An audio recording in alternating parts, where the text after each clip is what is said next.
Internautas que acompanham o nosso canal, o canal do Centro Espírita Caminho de Luz.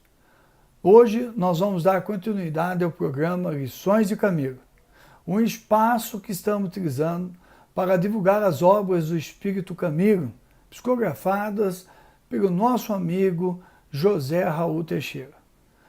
A abordagem de Caminho é sempre uma abordagem bastante profunda e apresenta ângulos diferentes da codificação kardeciana, servindo de fundamento e de amparo a nós nas nossas condutas diárias, para o nosso trabalho, para as nossas lutas espirituais. Hoje nós vamos tratar do capítulo 1 da obra Educação e Vivência, cujo título do capítulo é A Questão Ambiental. Nós não vamos ler porque o texto ficaria cansativo. Nós vamos extrair alguns pontos com um único objetivo, e nós vamos estar sempre falando desse objetivo: despertar em você, amigo internauta, o interesse pela leitura e reflexão das obras do Espírito Caminho, porque, como dissemos, tem sido muito importante para nós e queríamos dividir com você essa coisa boa, essa visão boa da vida que o Espírito Caminho, amigo de todos nós, nos oferece nas suas obras. Ele começa o capítulo destacando a situação atual do planeta. Então ele vai, de ponto em ponto, ele vai destacando a luta ambiental. Ele destaca a importância da luta pela preservação do meio ambiente. Ele fala que essa é uma luta antiga, que a humanidade tem, e que hoje isso tornou-se muito relevante, porque em nome do lucro e do gozo, né, do usufruto, do acúmulo, da avareza, empresas, governos, pessoas estão destruindo a natureza. Então ele vai citando várias situações em que nós vamos vendo a paisagem terrestre se modificando. Os rios de água cristalina que não existem mais, né?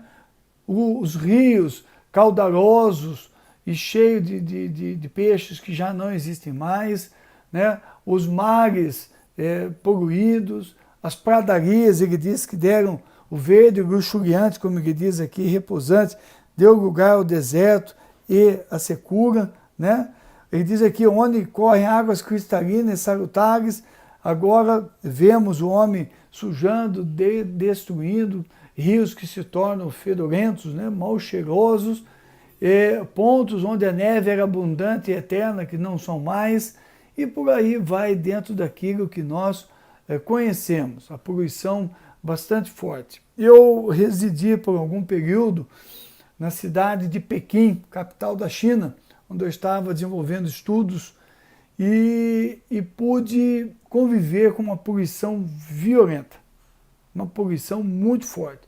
Eu, do grupo que estava lá no nosso curso, eu fui um dos poucos que não tive problema respiratório, mas a maioria do pessoal teve, inclusive, teve pessoas que a família teve que voltar para o seu país de origem, que não suportava. Então ali eu pude ver aquele céu amarelo, aquela fumaça constante amarela, fruto de poluição, cobrindo a cidade. Quando vinham as chuvas abundantes, limpava, saneava o ar. Quando viu a neve, o frio muito forte, aí saneava um pouco, a gente podia ver. Mas eu também vi em Pequim um trabalho imenso que está dando os resultados agora de recomposição disso tudo, né? A reconstrução de florestas, a reconstrução dos rios, saneamento dos rios, enfim, todo um trabalho que o governo chinês iniciou no começo dos anos 2000, visando a Olimpíada, e que eu vi esse processo, já que eu estive lá em 2010, 2011, e vi esse processo bastante forte. Então, nós vemos toda essa preocupação das pessoas e as campanhas que vão aparecendo. Mas Caminho, embora reconheça a importância desse trabalho, Caminho nos alerta para um outro ponto. Um ponto de um parágrafo que nós destacamos. Os ambientes físicos seguem ultrajados, diz Caminho, em nível psíquico, em nível energético, posto que neles muitos homens desenvolvem a pornografia de largo espectro, atiçam e praticam crimes nefandos, projetam de si fluidos venenosos por suas mentes atreladas ao desequilíbrio, impondo ao seu habitat as fluidificações asquerosas, capazes de contaminar os que a ele se ajustem ou que nele se mantenham por algum motivo. Então, nós já conhecemos que o homem destrói a natureza. Nós já vimos que as campanhas, as ONGs, trabalham nessa direção. Mas ele quer chamar, aí que eu disse, né, um olhar diferente do Camilo para o problema. Este destruir é agravado por essa questão psíquica, porque nós vamos, enquanto encarnados, vamos contribuindo para essa poluição. Vamos colocando o nosso dadinho. E vemos pessoas que, ao passo que são ativistas nesse campo, ao mesmo tempo são pessoas que poluem fartamente a atmosfera terrestre pela sua conduta na sua vida pessoal. São pessoas consumidoras de pornografia, usuárias de drogas, usuárias de álcool, são pessoas raivosas, odientas e que levam a esse nível energético, um nível muito baixo, que acaba poluindo a Terra. Isso para nós espíritos que já conhecemos o fluido cósmico universal e conhecemos a estrutura do planeta terrestre. Então o Camilo diz que a questão ambiental é uma questão que depende, para ser resolvida, da resolução tomada pelos próprios homens. Então o Espírito Camilo já coloca de forma muito clara, a questão ambiental é uma questão que depende, para ser resolvido, da resolução tomada pelos próprios homens, espíritos reencarnados no mundo, para a reestruturação de si mesmo. Ou seja, ela passa pela nossa mudança moral, ela passa pela modificação que se espera que nós façamos, né, da maneira como nós enxergamos a vida física, o nosso estágio na vida física. E ele diz ali, antes que surjam profundas alterações no mundo moral dos homens, o que é uma típica questão educacional. Então o Camilo diz que está atrelado à mudança ambiental, a mudança da nossa visão da educação. Não só da educação nas escolas, mas a educação nas famílias e a nossa educação moral, a nossa autoeducação.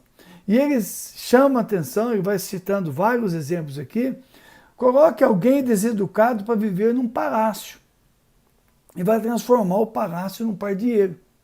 Olha que visão interessante que o Camilo nos dá. Então, o planeta Terra é um pardieiro hoje porque nós somos deseducados espiritualmente, porque nós somos espíritos de categoria inferior. Quando você coloca alguém deseducado para conviver num jardim, ele logo vai se transformar numa coisa arruinada. E por aí ele vai colocando. Até ele dizer assim, ó, se de modo sabes que se algum indivíduo assinalado por feliz educação, que faça rebrilhar o mundo moral, for constrangido a habitar uma choça, com certeza transformá-la em ambiente higienizado e agradável, ainda que pobre. Então o Camilo, ele faz o exercício dos dois lados. Quando você coloca uma pessoa desabituada aos processos educativos, sejam eles quais forem, principalmente no campo moral, se você coloca essa pessoa num palácio, ela transforma no pardieiro. Se ao inverso você coloca alguém educado moralmente e espiritualmente, nós temos diante de nós alguém que vai transformar um pardieiro, uma choça, numa casa higienizada, organizada e limpa, agradável de se viver.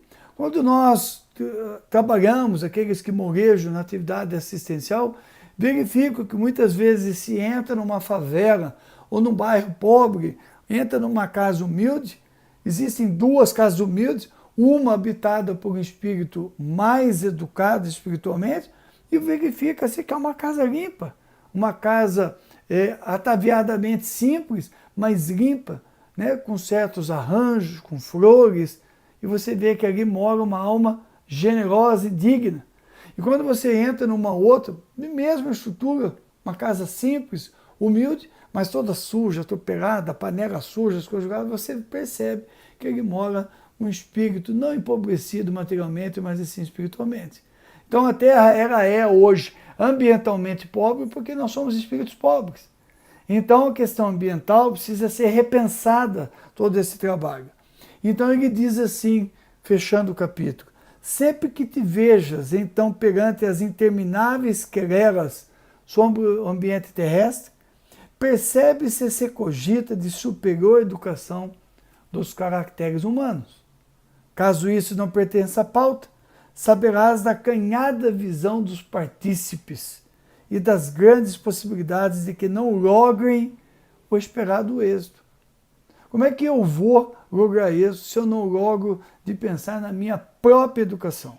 Eu aponto o dedo para os outros, mas eu não reciclo lixo em casa, eu não economizo água, eu não atuo na minha área de trabalho para ser digital, né?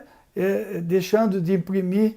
Eu vejo quanta gente, eu sou moderno, eu sou do meio ambiente, mas não mas eu não consigo ler, né? Não para de imprimir porque não consegue ler no iPhone, no iPad, no tablet, não se moderniza nas coisas e continua escrava do papel.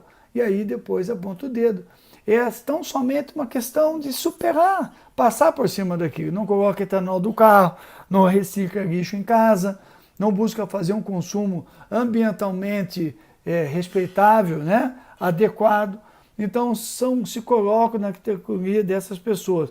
Então o Emmanuel diz, quando você estiver diante disso, fuja. Lá no final ele diz, as providências serão meramente exteriores nesse grupo, tornam-se perda de tempo e falácia colorida. Olha que proposta magnânima do Espírito Camilo. Então, em tratando-se de questão ambiental, é esse o comentário do Espírito Camilo. Mas eu gostaria que você fosse lá, desse uma olhada, leia, pega esse livro e leia você, tire as suas conclusões, porque aí está a grandeza do Espiritismo. Nós estudamos, nós debatemos, nós refletimos. Ninguém tem o condom de falar a palavra mais assertiva. Por isso, o nosso objetivo com Lições de Camilo é só despertar para a leitura dessa obra maravilhosa, muito agradável, que nos ajuda muito. Fique em paz, Jesus conosco sempre.